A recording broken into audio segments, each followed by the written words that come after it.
किसान की घड़ी। एक बार एक किसान की घड़ी कहीं खो गई। वैसे तो घड़ी कीमती नहीं थी, पर किसान उससे भावनात्मक रूप से जुड़ा हुआ था और किसी भी तरह उसे वापस पाना चाहता था। उसने खुद भी घड़ी खोजने का बहुत प्रयास किया। कभी कमरे में खोजता तो कभी बाड़े तो कभी अनाज के ढेर में, पर तमाम कोशिशों के बाद भी घड़ी नहीं मिली। उसने निश्चय किया कि वो इस काम में बच्चों की मदद लेगा और उसने आवाज लगाई, सुनो बच्चों, तुम में से जो कोई भी मेरी खोई घड़ी खोज देगा उसे मैं 100 रुपए इनाम में दूंगा। फिर क्या था, सभी बच्चे जोर शोर दे इस काम में लग गए। वे हर जगह की खाक छानने लगे, ऊपर नीचे, बाहर, आंगन में, हर जगह, पर घंटों बीत जाने पर भी घड़ी नहीं मिली।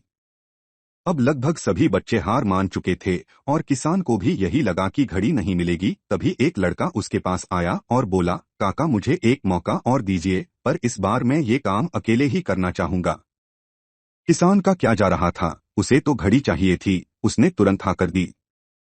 लड़का एक एक करके घर के कमरों में जाने लगा और जब वह किसान के शयन कक्ष से निकला तो घड़ी उसके हाथ में थी।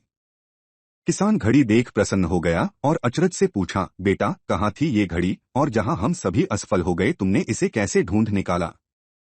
लड़का बोला, काका मैंने कुछ नहीं किया, बस मैं कमरे में गया और चुपचाप बैठ गया और घड़ी की आवाज पर ध्यान केंद्रित करने लगा। कमरे में शांति होने के कारण मुझे घड़ी की टिक टिक सुनाई दे गई, जिससे मैंने उसकी दिशा का अंदाजा लगा लिया और अलमारी के पीछे गिरी ये घड़ी खोज निकाली।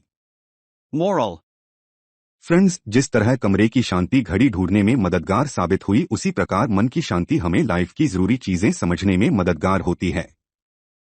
हर दिन हमें अपने लिए थोड़ा वक्त निकालना चाहिए, जिसमें हम बिल्कुल अकेले हों, जिसमें हम शांति से बैठकर खुद से बात कर सकें और अपने भीतर की आवाज को सुन सकें। तभी हम लाइफ को और अच्छे ढंग से जी पाएंगे।